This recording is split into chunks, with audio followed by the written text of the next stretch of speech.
Hi guys, this is उत्कर्ष श्रीवास्तव। अब हम बात करेंगे फाइनल कीवर्ड और स्टैटिक एंड डायनेमिक बाइंडिंग की। तो basically the binding that can be resolved at the compile time by the compiler is called static binding और early binding. तो binding क्या है? असल में बाइंडिंग जावा में दो समय होती है। एक तो होती है कंपाइल टाइम पे और एक होती है रन टाइम पे। तो अभी जैसे हमने पढ़ा, जो कंपाइल टाइम में होती है उसे स्टैटिक बाइंडिंग कहते हैं।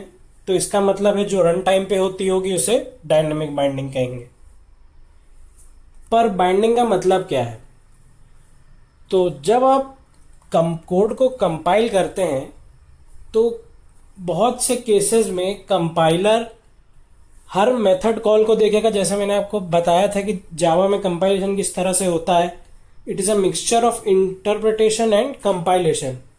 तो मतलब हर एक लाइन को सिक्योरिटी पॉलिसीज से मैच किया जाता है।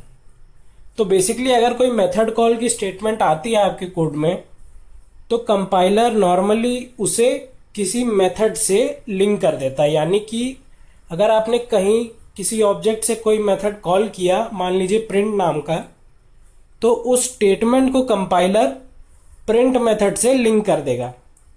यानी कि जब वो प्रोग्राम एग्जीक्यूट होगा तो जल्दी जल्दी वो स्टेटमेंट एग्जीक्यूट होते ही मेथड कॉल वाली डायरेक्टली कंट्रोल उस मेथड पे चला जाएगा। तो इससे टाइम रिड्यूस हो जाता है जब कोड एग्जीक्यूट होता है, तो क्योंकि उसको मेथड ढूंढना नहीं पड़ेगा। अगर जैसे ही उसने स्टेटमेंट देखी कि आपने प्रिंट मेथड कॉल किया है, तो रन टाइम में वो उस मेथड को क्लास में ढूंढने नहीं जाएगा। जेआरई ने उसे पहले ही लिंक कर दिया है ताकि वो स्टेटमेंट एग्जीक्यूट होते ही कंट्रोल मेथड की पहली स्टेटमेंट पे चला जाए। तो ये वाली बाइंडिंग को स्टैटिक बाइंडिंग कहते हैं। और जो भी मेथड स्टैटिक होंगे, प्राइवेट होंगे या फाइनल होंगे, वो मेथड स्टैटिक बाइंड ही होते हैं हमेशा। तो हमने स्टैटिक मेथड्स तो देख ही लिए। अब वो अर्ली बाइंड क्यों होते हैं?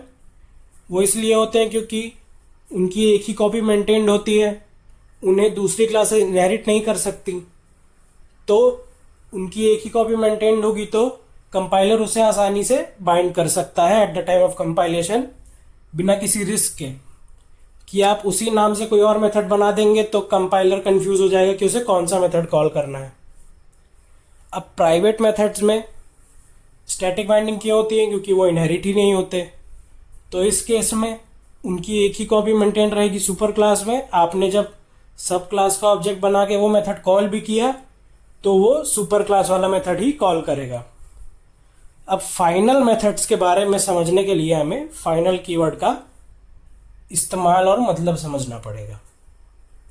डायनामिक बाइंडिंग की डेफिनेशन में आपको बता ही चुका हूं, वो स्टैटिक बाइंडिंग की उल्टी हो जाएगी। यानी डायनामिक बाइंडिंग वो बाइंडिंग है जो रन टाइम पर डिसाइड होती है, ना कि कंपाइल टाइम में। Overriding is a perfect example of dynamic binding. मतलब जैसे हमने पिछले एग्जांपल में डिस्प्ले मेथड क्यूब क्लास में ओवरराइड किया था, वो उसमें डायनेमिक बाइंडिंग यूज होती है। उसे कंपाइलर स्टैटिकली बाइंड नहीं कर सकता। तो इसलिए उस तरह के कोड को एग्जीक्यूट होने में थोड़ा ज्यादा टाइम लगता है। नॉर्मल जो कोड होते हैं जिनमें सारे स्टैटिक, प्राइवेट या फाइनल मेथड्स होंगे, वो जल्दी एग्जीक्यूट होंगे क्योंकि वो पहले से ही बाइंड कर देगा कंपाइलर। अब फाइनल कीवर्ड 3 कॉन्टेक्स्ट में इस्तेमाल हो सकता है, या तो वेरिएबल्स में, या मेथड्स में, या तो क्लास में। अब अगर हम किसी वेरिएबल के पहले फाइनल लगा देते हैं, मान लीजिए वो पिछले एग्जांपल में क्लास रेक्टेंगल में 2 वेरिएबल्स थे, इंट एल एंड बी। वो सुपर क्लास इनहेरिट हुए थे। तो मान लीजिए सुपर क्लास में मैंने फाइनल इंट एल और फाइनल इंट बी लिख दिया। तो उस केस में क्या होता है? अगर हमने किसी वेरिएबल को फाइनल डिक्लेयर कर दिया है तो हम उसकी असाइंड वैल्यू को चेंज नहीं कर सकते। वो एक तरह से कांस्टेंट हो जाते हैं पूरे प्रोग्राम के एग्जीक्यूशन के एंड तक। तो फाइनल लिखने का मतलब ज्यादातर वेरिएबल्स के केस में यही होता है कि आप कोई कांस्टेंट डिक्लेयर करना चाहते हैं और कोई ज्यादा खास मतलब नहीं है। अगर आप non static members data members को फाइनल डिक्लेयर करते हैं या फाइनल इंट ए ऐसा कुछ लिखते हैं, तो आपको ए को उस समय ही इनिशियलाइज करना होगा जब आपने उसको डिक्लेयर किया है क्लास में। लिख देंगे final int a equals to 10, या फिर आप किसी कंस्ट्रक्टर में उसको एक बार इनिशियलाइज कर देंगे ए इज इक्वल्स टू 15 या 20 या जो भी वैल्यू, फिर उसके बाद आप उसे किसी भी मेथड में चेंज नहीं कर सकते हैं। एक बार ऑब्जेक्ट बन गया, वो कंस्ट्रक्टर कॉल हो गया, फिर उस ए को जो वैल्यू मिल गई उस कंस्ट्रक्टर से, या तो आपने अगर उस ए को इनिशियलाइज किया है क्लास में, उसके बाद वो वैल्यू चेंज नहीं होगी, उस ऑब्जेक्ट को वही कॉपी मेंटेन करके रखनी होगी और वो वैल्यू फिक्स रहती है। अब स्टैटिक के केस में क्या होगा? स्टैटिक तो हर ऑब्जेक्ट के लिए एक कॉमन कॉपी होती है, तो उसे भी इनिशियलाइज करने के दो तरीके हैं। या तो आप final static int a equals to 10 लिख दें, तो उस ए को 10 वैल्यू मिल गई, हर ऑब्जेक्ट उस ए को जब रिफर करेगा तो उसके पास अपने आप ही 10 वैल्यू आ जाएगी और वो वैल्यू कोई भी ऑब्जेक्ट चेंज नहीं कर सकता है, वहां कंपाइलर एरर जनरेट कर देगा। या फिर आप किसी स्टैटिक ब्लॉक में उस डेटा मेंबर को कोई वैल्यू दे सकते हैं अगर आपको उसे डिक्लेयर करते समय कुछ इनिशियलाइज नहीं करना है तो। आप इन्हें भी किसी भी मेथड में, स्टैटिक मेथड में भी चेंज नहीं कर सकते हैं। फाइनल अगर किसी डेटा मेंबर में लगता है, या वो नॉन स्टैटिक है या वो स्टैटिक है, इसका मतलब है कि आपने एक कांस्टेंट तरह बना दिया है। जैसे C++ में कॉन्स्ट कीवर्ड होता है, इसमें फाइनल कीवर्ड है जावा में, अगर वो वेरिएबल्स के साथ इस्तेमाल होता है। अब फाइनल अगर मेथड्स के साथ इस्तेमाल होता है तो उसका कुछ अलग मतलब है। Making a method as finals means that it can not be overridden. Overridden मतलब जैसे पिछले एग्जांपल में हमने क्यूब क्लास में डिस्प्ले मेथड ओवरराइड किया था, अगर हमने उसकी सुपर क्लास में लिख दिया होता फाइनल वॉइड डिस्प्ले, तो कंपाइलर उस कोड में एरर जनरेट कर देता।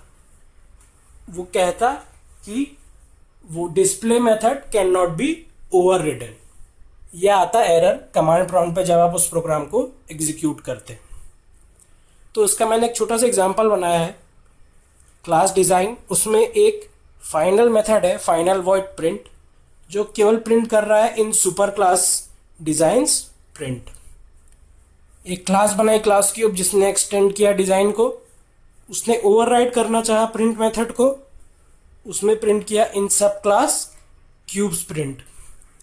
जब मैंने मेन मेथड में क्यूब का ऑब्जेक्ट बनाया और c.print कॉल किया, तो कंपाइलर यहीं पे एरर जनरेट कर देगा, क्योंकि आपने एक फाइनल मेथड को सब क्लास में ओवरराइड करना चाहा, जो अलाउड नहीं है। अब फाइनल अगर क्लास से केस में यूज होता है, मान लीजिए मैं यहां फाइनल लिख देता, तो यहां पे फाइनल क्लास डिजाइन हो जाता। अगर आप किसी क्लास से पहले फाइनल लिखते हैं तो आप उसे एक्सटेंड नहीं कर सकते, यानी इनहेरिट नहीं कर सकते। तो कंपाइलर यहीं पे एरर जनरेट कर देता कि class design can not B inherited. तो फाइनल के ये 3 मेन यूज हैं। अब हम स्टैटिक और डायनामिक बाइंडिंग की मेन बात अगले लेसन में करेंगे।